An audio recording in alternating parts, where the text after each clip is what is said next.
ሰላም ተመልካቾቻችን፣ በዛሬው ዕለት በዓለማችን ላይ አምስቱን የውጊያ ጀቶችን እንመለከታለን። ከቻናላችን ጋር አብራችሁን ቆዩ። የሰው ልጅ ከሰራቸው ገዳይ መሳሪያዎች ከሚባሉት መካከል አንዱ ጀት ነው። በዛሬው ዕለትም አምስቱን እንመለከታለን። በአምስተኛ ደረጃ ላይ የምናገኘውም ታላቋ ፈረንሳይ የሰራችውን ዳዣይል ራፋኤል የሚባለውን ጀት ነው። ይህም ጀት በርዝመቱ 15.27 ሜትር ሲሆን ሁለት ከባባድ ሞተሮችም አሉት። ይህም ጀት እስከ 3700 ኪሎ ሜትር ድረስ ይምዘገዘጋል።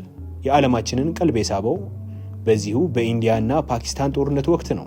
በአሁን ጊዜም ህንድና ክሮኤሽያ 500 ያክል ጀትን እንዲሰራላቸው ለፈረንሳይም ከፍለዋል። ይህም ጀት የሚለየው መሳሪያ የመሸከም አቅሙም ሲሆን ይህም ጀት የሌዘር ቦምብን፣ ረዥም ርቀት የሚሄዱም የሚዘገዘጉም ሚሳኤሎችን መሸከም ይችላል። ዋጋውም ከ100 ሚሊዮን እስከ 200 ሚሊዮን ድረስ ይጠጋል። በአራተኛ ደረጃ ላይም የምናገኘው J-20 ማይቲ ድራገን የምንለው ታላቋ ቻይና የሰራችውም ይህም ጀት ነው። ይህም ጀት በ2017 የተሰራ ሲሆን አምስተኛ ጄኔሬሽን ወይም አምስተኛም ትውልድ ነው። ሁለት ከባባድ ሞተሮችም ሲኖሩት ይህም ጀት 21.2 ሜትር ያህል ርዝመትም አለው። እስከ 5926 ኪሎ ሜትር ድረስ ይምዘገዘጋል። በዚህም ጀት ቻይና ከምትኮራባቸው ጀቶች አንዱ ነው። 200 ሚሊዮን ድረስም ያወጣል። ቻይናም 200 ጀትን እንድታመርትላቸው የተለያዩ ሀገራት ጥሪ አቅርበዋል። ይህም ጀት ከ100 እስከ 110 ሚሊዮን ዶላር ድረስ ይገመታል። የሚሸከማቸው መሳሪያ መካከል ሌዘር ቦምብና የተለያዩ ሚሳኤሎችንም መሸከም ይችላል። አየር ላይም የተለያዩ ትርኢቶችን የአየር ባየር ውጊያዎችን መዋጋት ይችላል።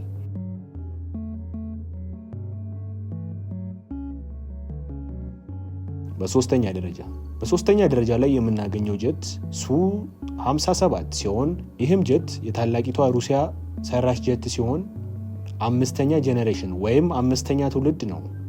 ረዥም ርቀትም መምዘግዘግ ይችላል። ርዝማኔውም 20 ሜትር ነው። እስከ 3500 ኪሎ ሜትር ድረስ መጓዝም ይችላል።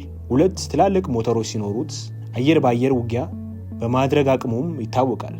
ይህም ጀት ዋጋውም ከ400 እስከ 500 ሚሊዮን ዶላር ሲሆን በዓለማችን ላይም 70 ያክል ጀቱም እንዲመረትላቸው የተለያዩ ሀገራትም ጥሪ አቅርበዋል። በሁለተኛ